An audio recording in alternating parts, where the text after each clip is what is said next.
I am going to introduce Matt Spoke, a fellow podcaster, Hogtown with his brother. We're just talking about the joys of arranging podcasts.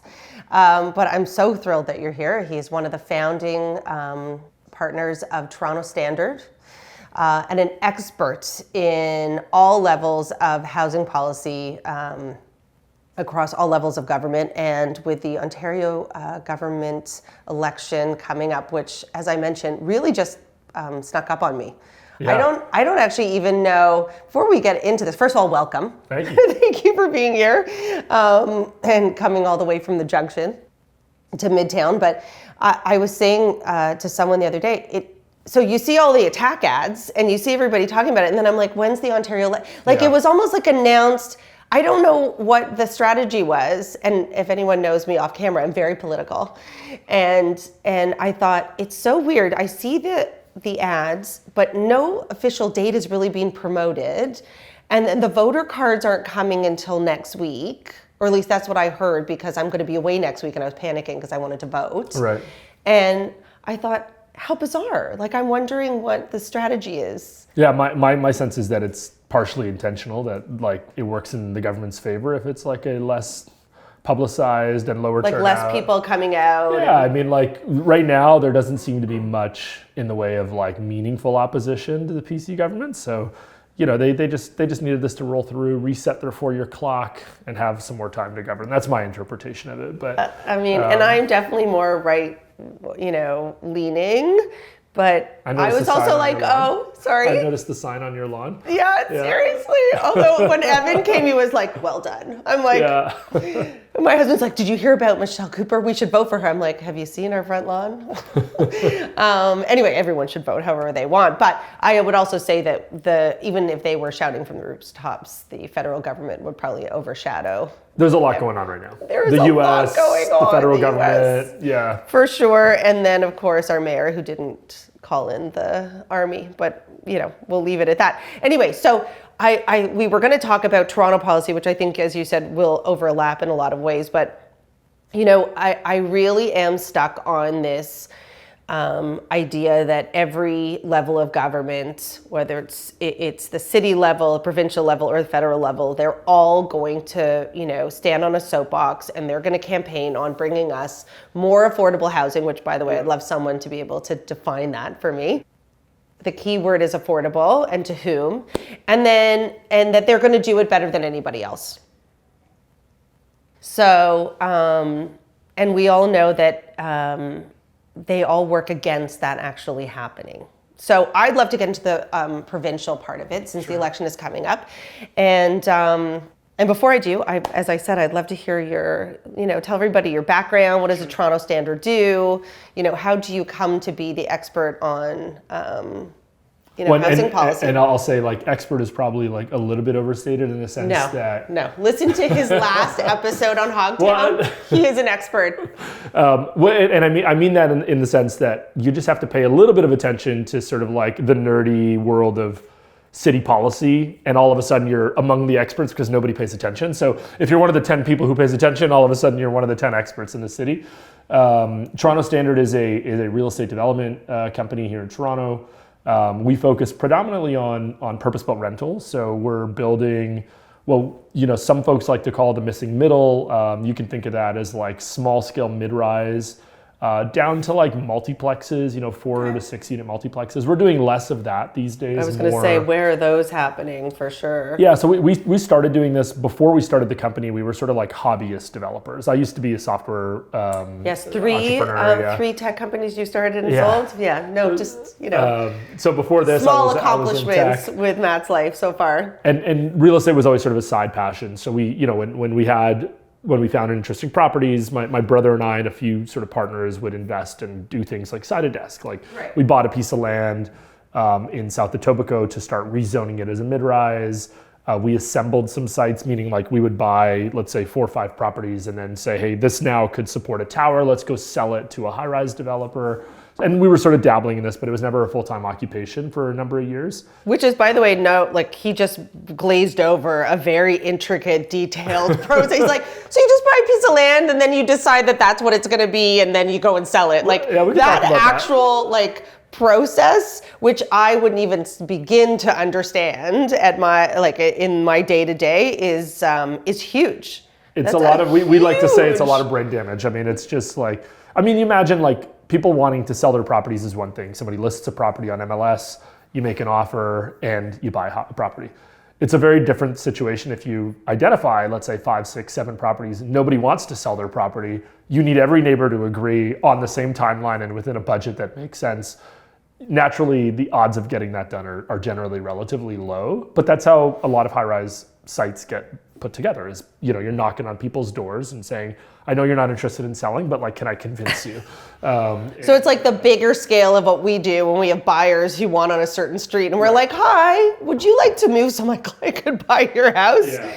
But I mean, on that note, not to go off tangent, but in that podcast I was listening to was a very interesting angle that I thought about. It's like, so you go to someone who used to be a barber, who bought up some land, and he's like, you know what? It's paid off. It's making money for me now. And yes, I understand that little strip mall, is not, at its full potential. Yeah. And so developer wants to come in and said, you know what, I can take that strip mall and I can make it into condos, I can make it into whatever I want, and I'll give you X amount because that's what it's worth to me. And he's like, why would I do that? Yeah. Right? Like now I have to pay taxes on it. Now I haven't got income. I've got to go put it into something else. Like, so it's not so easy. No. So as he brushes all over his expertise, I think that's huge. And this is definitely a market that was more, there was more going on in that market 2-3 years ago when condo developments were actually launching, when pre-sales were happening. Now I think everybody's probably heard of how much the condo market has taken a hit over the last few years. Oh my God, no one's building anything. Yeah, for so sure. so that means that trickles down all the way to like, there's less people willing to buy land because there's less confidence that there'll be a buyer on the other side, the condo buyer, right? So whether that be an end user or an investor. So it still exists. There are still some projects getting done. A lot of these condo developers are also sort of pivoting towards rental. So they'll say, hey, I was originally planning to build a 30-story condo. Now maybe I'll build a 30-story rental building. So anyways, we still do a little bit of this work, land assembly work. The other part of the business, which is more and more of our focus, is actually taking projects from like buying land all the way to like building a small rental building with the view to like own it and operate it long term. And so we're doing that now. We've got 3 sites in development this year. Ranging from about 40 to 60 units typically per property. So we'll build and these will be 6 to 8 story buildings. In the context of Toronto, these are more like boutique scale, like they're not 300-400 unit buildings, but they're bigger than multiplexes. And there's some policies that have changed at the city level that we can talk about that have allowed for this change to happen in the last 18 months or so. And we're relying quite heavily on those policies. And this is one thing that is very, very fundamental to like anybody working in the real estate development industry is like you're sort of always keeping an eye out as like, what is the next policy change? Because that policy opens up a new market opportunity, right? So in some cases, like, if you were a custom home builder and 3 years ago, all of a sudden the city starts permitting fourplexes in residential neighborhoods. Now, instead of building a custom home, you could build a custom fourplex. And that wouldn't have been permitted 4 years ago, but 3 years ago it got approved, right? So it introduced new business models for people. We're at a slightly larger scale than that, but it's sort of interesting to watch, like when a policy changes at the city level or at the provincial level or at the federal level, it quite often makes something that wasn't feasible just 6 months prior feasible now. And so that's what we're seeing quite a bit around the city. But interesting. And I mean, those things also get leaked. I mean, I remember I had a client who I was introduced to who managed a real estate fund who wanted to buy up properties in the East End because the rumor was that the height allowance or the density was going to be changed, because I don't remember what it was. Maybe only 4 stories is allowed in the East End in the Danforth area. Right. And that was going to change long term. So they thought, okay, I'm going to go and buy up major street, like just mom and pop shop businesses along the Danforth and just hold on to it. Well, and that's where paying attention to policy is sort of like pretty core requirement to a business like ours. Like we're not building high rise. High rise is, one, it's a very crowded and competitive market. 2, there's less demand for it right now because the condo market took such a hit. But so if you're not operating in that market and you want to operate somewhere else in the real estate market, let's say at a smaller scale, you need to be paying attention to like what's coming down the pipeline within the city or the province. Because these policies do circulate in draft. There are studies that get done, let's say within the city of Toronto has a department called Housing and Planning. And within housing and planning, So they should.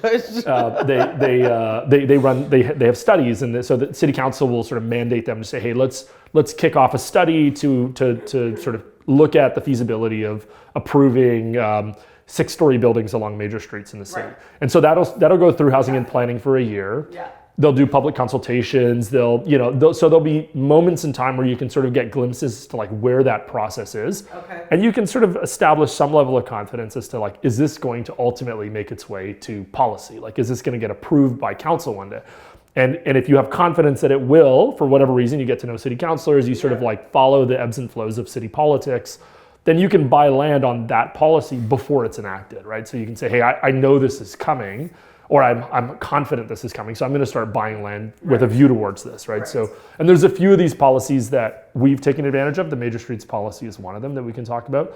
The other one that maybe your friend is referring to, there's a bunch of changes around avenues designations in the city. There's changes around what the province calls major transit station areas, meaning if you're close to a subway station, GO train station, like there are new density targets in these areas. So if you saw these policies coming down the pipe, you'd say, well, I should get into these catchment areas because this 2-story building is going to be a 20-story building. Exactly. So, legal inside trading. Yeah, exactly. Well, it's all public information, so it's just I know. I'm just joking. So going back, so the Ontario election is going to happen. I mean, there are so many policies, and for sure, I want to make sure like we're looking at it on a high level because I know my brain was like spinning when listening to some of the details. But I think, one going back to that one platform, they're going to come out and say we're going to build. So where do you see the opportunity for like at an Ontario level, let's say, and let's just even focus on Toronto because we live in Toronto, most people who listen to this in Toronto, I don't think that people really understand where the different levels of government get their hands into the process of building or those policies that we were just talking about. Yeah, maybe I could start there just to sort of like, this is one of the challenges in housing policy is that it's quite easy for politicians to make sort of big proclamations like we're going to build 1.5 million homes in the next 10 years. And then on the other hand, it's also quite easy for them to point the finger at another level of government and saying, hey, the reason we're not hitting our target is not our fault, it's the federal government's fault or it's the city's fault or whatever it is, right? So every level of government has the ability to sort of like point the blame, which is very convenient, and it's created, frankly, this challenge. So, fundamentally, planning is a municipal responsibility. Planning meaning what can be built on a particular piece of land is dictated by what in the city of Toronto, we have something called the official plan. We have the zoning bylaw. So you look at a piece of land and say, hey, what can I build here? Is this a residential detached piece of land, meaning I can only build a residential detached home? Is this a mixed use piece of land? Is this commercial? Is this employment land? Is it whatever? So there's designations in the official plan. Then there's the zoning bylaw that sort of sits on top of that. So it says, hey, this is a piece of land and that's allowed for mixed use, but its maximum height is 4 stories, or its maximum height is 8 stories, whatever. And so you look, there's literally a map of the city with sort of color coded and lots of sort of additional data that sort of dictates. Yeah, down to the number. Like you can literally like go on and go, this one is fine for mixed use and this one is not. Down to the lot, right? To say this lot is permitted this and this lot's not. So that's a city municipal document.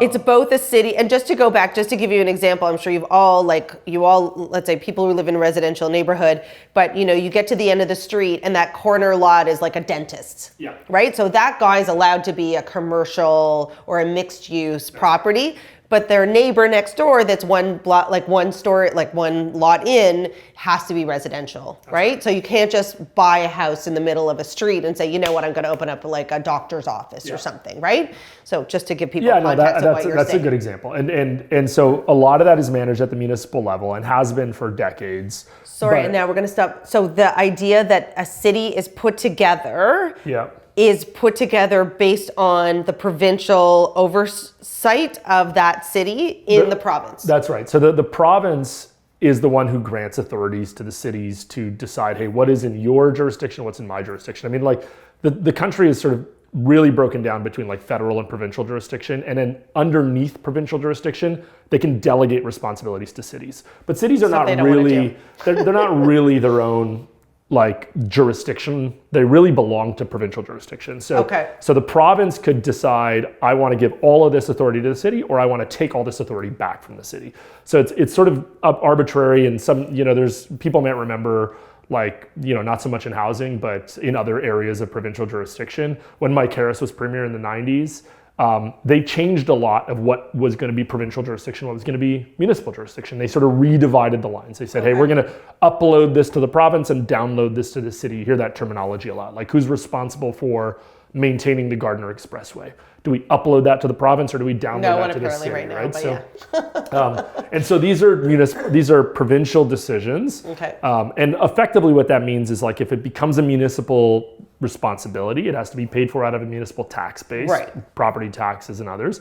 If it's a provincial responsibility, they'll pay for it out of their revenues, the income taxes and sales taxes and things like that. They'll find it. Yeah, exactly. Yeah. So that's planning in its granular detail as a municipal responsibility, but it falls within the oversight of the province. And so the province can dictate to cities that they need to amend their official plans or change their zoning bylaws to achieve provincial objectives. So a good example of that would be multiplexes. Multiplexes meaning taking a single family home and allowing for 3 or 4 units to be put into a home for rental purposes. If anyone has ever gone to Montreal, they're very dominant in Montreal, not here at all. Yeah, and so the province has effectively nudged municipalities around Ontario to say, hey, you need to start moving towards permitting multiplexes, permitting garden suites, permitting laneway suites. This has been a big theme over the last couple of years. So this was a provincial sort of mandate towards municipalities. In those contexts, the cities themselves can't say no, but they're allowed to decide how they want to interpret the provincial guidance. So if the province says... With setbacks and that type of thing? With setbacks, and like the granular details might vary from city to city because the context changes. Some cities are a lot denser. If you go out to Timmins, Ontario, it's very different than downtown Toronto.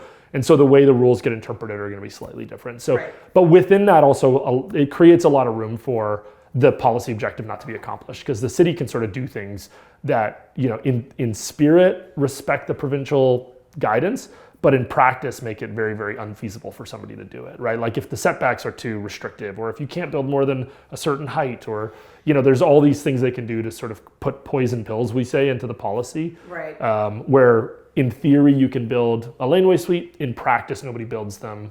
Why? Because the city added all these little granular rules that just make it difficult effectively, right? So, so that's sort of the big division of responsibility there. The province at a higher level also is responsible for, there's a provincial act called the Development Charge Act that grants municipalities the right to collect a new source of revenue that, 10, 15 years ago we didn't rely on as cities, called development charges, which they spiked. They spiked quite dramatically. Over COVID. What year was it? Did you say 2021 or? Yeah, so I mean, like if you go back, it's been about 10 or 12 years of like aggressive increases, but they really spiked a lot in 2024 as well as earlier. And a lot of this is because the condo market was doing so well in Toronto. So it was almost like the city could pass a tax along to developers and homeowners and nobody would notice, because like if you bought a condo for $900 a square foot, by the time it was built, it was probably worth $1,100 a square foot. And if you bought one for $1,100 a square foot, maybe it was worth $13 when you finished. That was the idea beforehand. Yeah, when prices kept going up, it's like you could have this little hidden tax that nobody really complained about. Right, because they were making money. Everyone was making money. Right? Yeah. But then when the market slowed down, all of a sudden you just realize that these taxes they became quite significant to the cost of housing. I mean, the research now suggests in major cities like Toronto and Vancouver, 36% of the cost of building a home is taxes and fees. So it's not all development charges, but if you add up development charges and HST and permitting fees and just fees and taxes and charges going to a level of government, whether it be municipal, provincial, or federal, over a third of the cost of building a home is now taxes. Right, and you haven't broken ground yet. And you haven't broken ground. And naturally, that passes on to the buyer. And ultimately, if that buyer is going to turn around and rent, it passes on to the renter. So, housing prices are more expensive, rents are more expensive. A lot of that is because we charge so much. It's, we say, like, if you want to discourage somebody from smoking, you put taxes on cigarettes. If you want to discourage somebody from drinking, you put taxes on alcohol. If you want to discourage somebody from building homes, you put taxes on homes, right? So we've effectively created this disincentive for home building, and not just Ontario, the country. Right. And only very recently, maybe 3 years ago, did this become like a topic of conversation nationally. Because people were making so much money, for sure. I mean, do you remember the good old days when people could buy a condo and flip it before assignment and like double their money, right? So of course the government went in for the cash grab and went, all right, this is a great place to layer in some kind of tax, and like you said, no one's going to notice because everyone's happy when everyone's making money. Listen, let's just be honest, right? No one's going to complain when things are good. And then, I mean, I'm sure there were a lot of people who were calling for this crash. Yeah. And you could almost say that the condo market, a sector of the condo market has had a crash. Yeah. And I wonder, would you say, not to on topic, off topic, but would you say that the condo market that we see right now, and I'm talking about new builds, because by the way, like my team just sold 2 condos, but they were like older buildings, great layouts, they were 1,400 square feet, 1,500 square feet, totally different. I'm talking about the new builds downtown. If you look at the inventory, I didn't do the last time I pulled this stat was a couple of months ago, but let's even go back to like November or October numbers. Something like 60% of all condo inventory on the market was 0 or 1 bedrooms, and they were all under 600 square feet. Yeah, yeah. And now, a lot of buildings, people still see cranes in the sky, so there's a little bit of a disconnect between like, hey, I keep hearing that there's a condo or a housing crisis, but if I look around Toronto, I still see construction everywhere. But there is a housing crisis, but it's housing that people can live in. So one is like, what type of housing are we building? Are we building the right types of products? Are we building the right sizes of units? These types of things. The other thing that's sort of like, that's hard to see when we walk around the city is like, we still see a lot of construction, but housing there's a long lag in housing. So you build something today that you've financed maybe 2 or 3 or 4 years ago, right? So stuff that's in construction now is units that were sold maybe before the rate hikes, right? So these units might have been sold in 2021 or 2022, and now they're in construction, and so those will come to completion. Naturally, a lot of those buyers are going to lose their shirts because they bought maybe at $1,500 a square foot. Now it's only worth $1,100 a square foot, or they bought at $1,700 a square foot. Yeah, no, for sure. But all that being said, the units are still getting built. These are, I'd say the remnants of like the pre-rate hike condo market are still in the pipeline right now. What's not happening in 2024 and now expectation in 2025 is effectively no new condo starts, nothing. And we won't see the impact of that in terms of like cranes in the sky for like 2-3 years because you're not selling them. I would even say more. I mean, I think it's going to take 2 years minimum to go through the inventory that we've got and get us out of the hole that we're in, of the smaller units. But it's true. I mean, and again, going back to, let's go with who's responsible, right? So like whose response would we lay, and I mean, I'm sure the blame is laid across at like many levels, but where's the provincial responsibility in something like that? So if the province is responsible for putting down, where things need to be built in that kind of official plan of Toronto, all these condos were being built. We know that most of them are being built with smaller units than they ever were before because builders can't make money because they've got this 30%, 40%, fees on top of it. Who's responsible for having all these buildings being built? And now we've got this massive issue. Yeah, my sense is, and I think different people will interpret this differently, but my sense is that a disproportionate amount of the blame goes to the province. Not to say that the federal government doesn't have some responsibility, and the No, for municipal sure. government doesn't have But some. where do they play in that sandbox? But anything you could blame on the city of Toronto, ultimately you could blame on the province for not stepping in, because the province could step in and force the city's hands on things that the city hasn't been doing themselves. So if we're saying, hey, the city hasn't acted quickly enough on this or on this, the province could supersede their authority and change laws on their behalf, right? So there's political reasons why that's difficult, but housing is sort of a factor of two primary things. One, land use, meaning like what am I allowed to build and where? Right. And are there enough permissions to build the types of things we need to build in the places we need to build them? So think of like, you notice this when you look at like a zoomed out sort of bird's eye view of the city, you notice these like pockets of density, right? Like Yonge and Eglinton. When you're flying back into Toronto, into Pearson, right? And you fly over, you can see like, Yonge and Sheppard, downtown, like you and can this just is as see it. arbitrary as somebody at the city sort of clicked on a map and said density here, but no density here. And listen, there's naturally political reasons for that, but it's created a very arbitrarily sort of like weirdly dispersed city where we have these pockets of high-rise density and then a lot of nothing in between.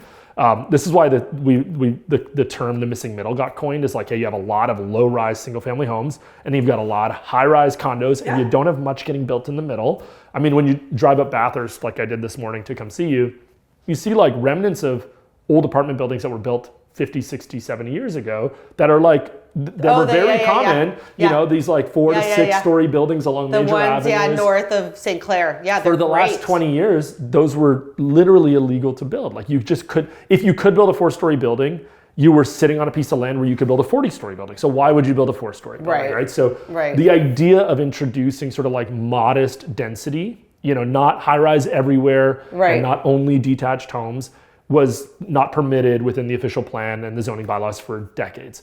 Although, did you see one of them being, I don't know if you drove by it, one of those for like the duplexes or fourplex was actually being restored and being taken up. Huh, I didn't see that. Yeah. It was like right almost before Eglinton. So, I mean, I agree in the sense that there's all, it's so, to me, it's actually so fascinating. How was it that it was illegal to build them? Well, I mean, it's land use restriction. So when somebody says this neighborhood is, and so let's say, for example, I know the west end of the city really well. We have a site on Kipling Avenue. Okay. Kipling, if people can picture it, is a really, really wide, sort of pseudo-suburban avenue. It's got like 4 lanes. At some parts, no one's going to Kipling. It's like a boulevard, right? It's like a really, really, but on both sides of this boulevard are single-family bungalows sitting on 50-foot lots. There's a massive, high-frequency bus line going down to the subway station, GO line, etc. It's arbitrary, if you look at it sort of holistically, that Kipling was not designated like Bathurst several decades ago to say, let's allow small apartment buildings on Kipling, which we did on Bathurst. We allowed small apartment buildings on Bathurst. So there's lots of parts of the city like this where we just haven't caught up to the fact that the city is growing and changing. And we have infrastructure that we've invested in, like subway stations and bus lines and GO stations, where, we have a site near the Glencairn subway station. Glencairn subway station for decades was a bunch of single family homes sitting on 50-foot lots around like Marley. Oh, Marley, and But now there's the Dillon that's being built, which is like, is that ever being built? Yeah. And so all that to say, like, that subway station was built in the 60s, and they never sort of followed through to say, hey, there's now a station here, let's allow not even huge, we're not talking about high rises everywhere, we're talking about like modest increases in density, right? So yeah, because that condo building's not, I think it's only like 6 stories. Like it's a small boutique building. The Dillon, it might be 8 or 10, but the one on Marley there, that one I think Marley's a perfect example of like, why would there not be more density? Yeah. I mean, I hate to see the mom and pop shops go, those are great, but it's a good point. There's tons of bungalows along there. That's like, bucket 1, land use. Again, primarily a municipal responsibility, but if the province disagreed with how municipalities were managing their official plans, they could step in and enforce change. They haven't. The second bucket that makes housing difficult to build is taxes. And taxes, there is a level of responsibility at all levels of government, but a large part of it is in the hands of the province. So things like development charge increases. Development charges in the last 12 years in the city of Toronto have 10x'd. So what used to be, let's say a good example would be like, you might build a 3-bedroom condo unit. Before building that unit, you have to pay the city somewhere between $80,000 and $100,000 upfront as a charge for that unit. 10 years ago, that probably would have been $6,000, $8,000. Now it's $80,000. So naturally, and that's before you factor in HST on new condo development, new housing development, before you factor in permitting fees, and there's something called parkland contributions and community benefit charges, and like you layer these things in, and that developer building that 1 3-bedroom unit will probably have spent $200,000 in taxes to try to sell the unit for, I don't know, probably $1.5 million, $1.8 million, 250, maybe $300,000 of that are going to have been paid in taxes to some level of government. So we've just made it very expensive.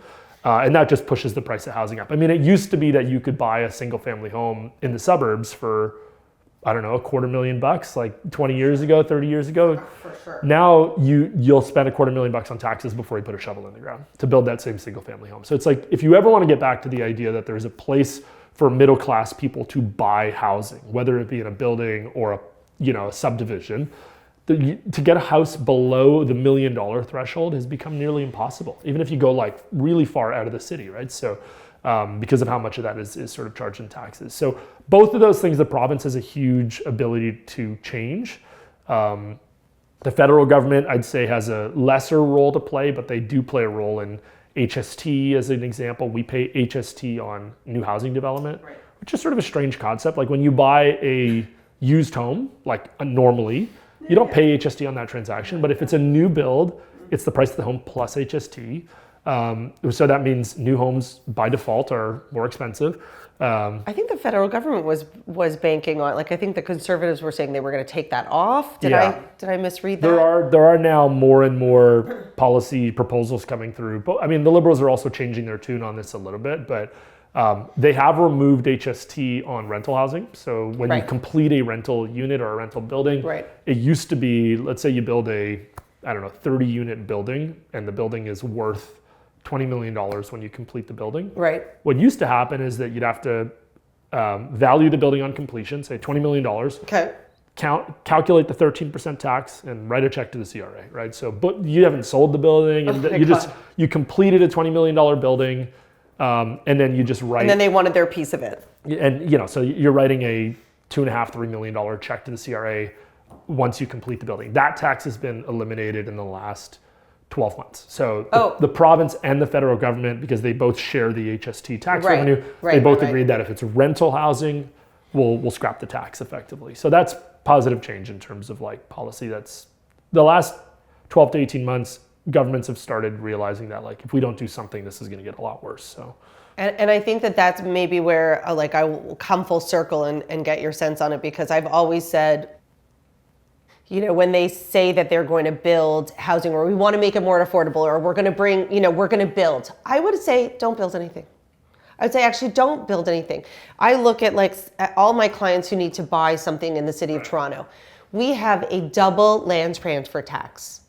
And I think to myself, if any level of government was really focused on making it easier for people to buy a home, just take one of those off. Yeah. Just take one of the, and worth highlighting, the city of Toronto is the only city in the country that charges a land transfer tax on top of the provincial land transfer tax.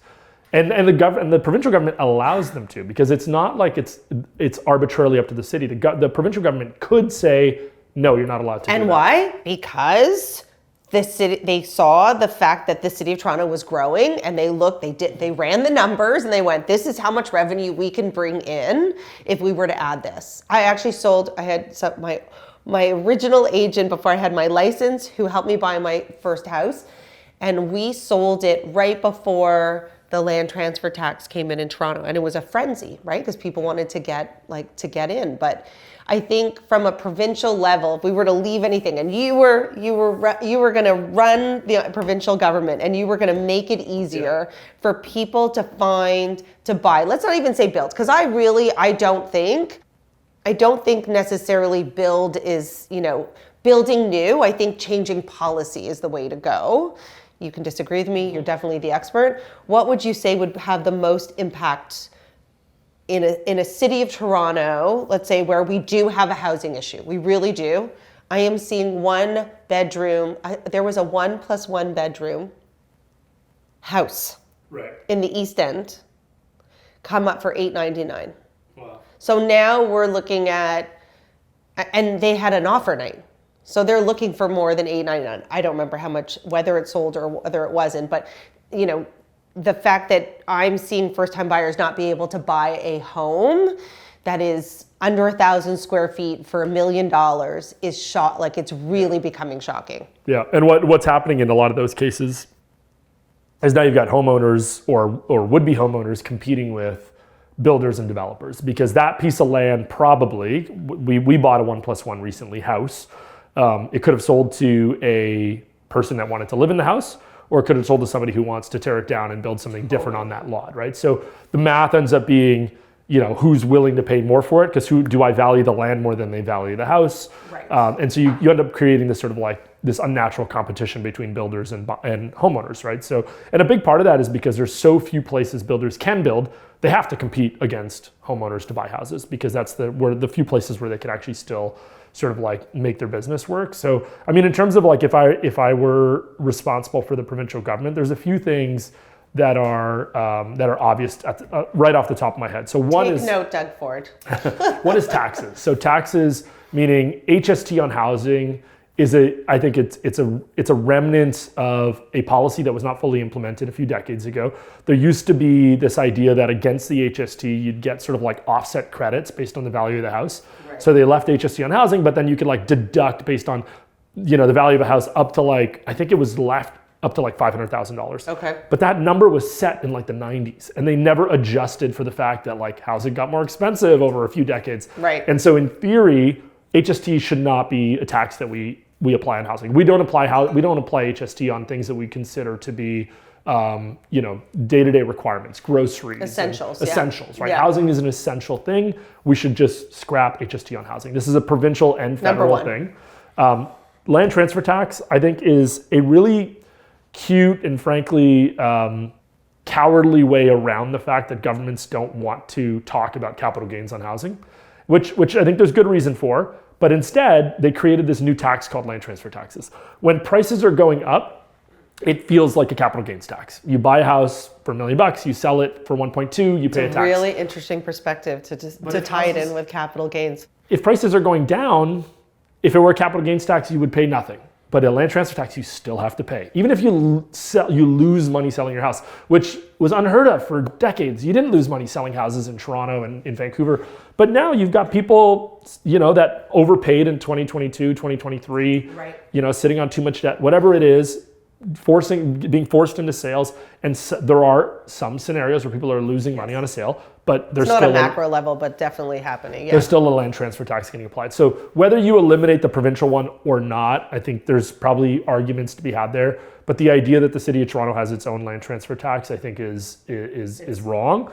Yeah. I don't think that should be permitted. And you know, you have to go back 10, 20 years to realize the city did not always have these sources of revenue, and they still figured out how to finance their operations and their capital expenditures. But we still have snow on the ground. We still have and a 9% increase in our land and our property tax. But yeah. So you instead of just like, hey, every time there's a new revenue source available to us, let's grab it. There's not enough folks talking about like, are we spending money properly in the city? Don't just like add revenue to an inefficient government. Look at the efficiency of the government before you like layer on more revenues. Development charges are another one.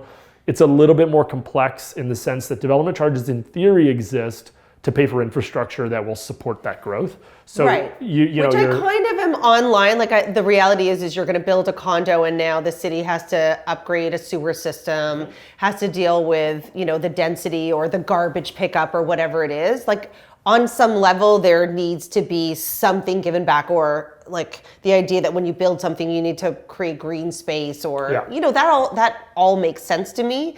But I think when it becomes this like, well, we're already doing it, so we're layering on even more, just to, again, that term, which is just lazy, but cash grab, you know, because they see the money happening, I think is just ridiculous, because it gets passed on. We pay for it. Yeah, exactly. Ultimately, a homeowner pays for it, and that just translates to the overall pricing of the market. Which is what we're in right now. And so development charges, I don't think like, it's not so much like that the argument that somebody needs to pay for growth and infrastructure doesn't make sense. It's just the way we finance infrastructure without getting into the weeds is that the city tries to collect 100% of the cost of infrastructure upfront before it takes on the expense. A good example of this would be like Toronto Water and Wastewater is a municipal department. Right. When they build new pipes, they need to have 100% of the cash like in the bank before they do it. They don't finance these projects. Toronto Hydro is quite different. Toronto Hydro is a crown corporation. If they want to build new power lines, they finance them, because when they build new power lines, they can project that over the life of that power line, people are going to pay for hydro. Right. So I can rely on future revenue. I can take out debt. So like intelligent, it'd be the equivalent of somebody buying a house in cash versus taking out a mortgage. Right. It's like, hey, I can, so put a mortgage on some of this infrastructure, and then all of a sudden, like, we pay for water. So you say, hey, there's a 50,000 new residents coming into this neighborhood over the next 10 years because we're building condos. They will all eventually pay a water bill. You could theoretically finance over a 10, 20, 30 year period the cost of this new sewer, the cost of this new water main. But instead, we put it all upfront in cash. And so it just makes the cost of the property that much more expensive. So I also wonder what the onus is when you get paid up front, whether you're actually doing the work. I mean, I hate to say that, but like, is the city really digging up? And I mean, we've seen so many floods in the city of Toronto. I'm not buying that they're actually upgrading anything with every. The city right now has almost $4 billion of unspent development charge revenue sitting in a bank account that they've been collecting for over 5 years that they just have not been spending. And so one of the criticisms of the development charge system is like, we're paying a tax that is sitting there, and they're like, oh, we'll eventually build the infrastructure. But the problem is with most government projects is that 5 years later, the infrastructure is 5 times more expensive than it was 5 years ago, because we're bad at procurement, we're bad at managing capital projects. So it's just like, it's layers and layers of, unnecessary taxes, bad management, inefficient government, not enough focus on like, how do we procure, how do we spend money, things like that. So it's, and it's all translating to, you can't buy a house for less than $1 million. You can't, I'm sorry. It's really like, for the first time in my career, I would say, you really can't. It's very tough. But on a positive note, we have an election coming, and people are allowed to, have their voices heard in that election. And I think understanding what each level of government is responsible for is really important when I just feel like every election seems to mean more and more as maybe it's because I'm getting older. Anyway. No, I agree with you. I mean, there is I think Doug Ford's listening. He started off in 2018 talking a lot about housing. He did a few good things early on. I think got scared off from a few policy changes because of the political sort of costs of them. 2 years ago it was the Greenbelt stuff that he sort of he stepped in it, and all of a sudden then got timid and stopped doing anything else on housing. And I think they've made some mistakes. They're going to win the election. It doesn't seem like that's a political statement. That just seems like a fact right now. So we have to be optimistic that they're going to follow through with some policy changes. And I think there's enough awareness that housing has become unreasonably expensive that there's political pressure to do something about it. And so, and I think and this is why it's becoming more and more important for me to have great experts like you on the podcast, because I think that people need to become and are becoming more aware that this isn't just like, the greedy developers or, like the greedy landlords or whatever it is, that there is, this kind of smoke and mirrors behind that because all the governments are saying we're going to do this, and then they're still seeing the bottom line of what it's costing, and people are like 1 + 1 does not equal 2 what's going on. Yeah. Right. And so I think that that the day of reckoning with every level of government being able to say, you know what, we're going to enact this because that's actually going to make a big difference. I mean, they're not going to give money back. That's the reality. It's like when they said we're going to put what was the year that they said they were going to implement the HST, and they were like, it's only temporary. Yeah. I'm like, I think I was like 20. It's I think the real estate development industry has not done enough to sort of rebrand itself away from sort of the greedy developer, the greedy landlord. Because, it is a little bit arbitrary. You think about any other industry that we buy products from. When we buy cars, nobody's out kicking and screaming that Ford is a greedy auto builder. Right, they provide a service and a product that people need in their day-to-day lives. 100%. And they earn a margin for doing that. And if they didn't earn that margin, they couldn't produce the car, right? So I think most people don't realize that the real estate development industry at scale is not a huge margin industry. They're big projects. So these are $100 million, $200 million projects. Right. But as a marginal return, they're not hugely profitable. but they're easy targets, right? So it's easy to sort of like when take you've got Mizrahi walking around like Yeah. pumping his chest and saying, look, you know, versus Yeah. like you don't really see yeah, usually carp. 100%. Yeah, so it's a branding problem, but it's just made it easy for Internal governments to branding sort of problem. like penalize the developer and not realize that there's sort of like downstream consequences to that. So. Well, thank you. I feel like we could talk all day. Thank you Yeah. so much. It was No, it's such a fun. pleasure. And I don't know, I'll not, this is not political, but in fact, go vote. Always vote. Yeah, no, Just always have and if you're not going to vote, don't complain. This is going to be an interesting outcome. We'll see. I mean, it looks like they could win every seat in the province. Maybe not, but they might. Anyway, thank you so Yeah, much. no problem.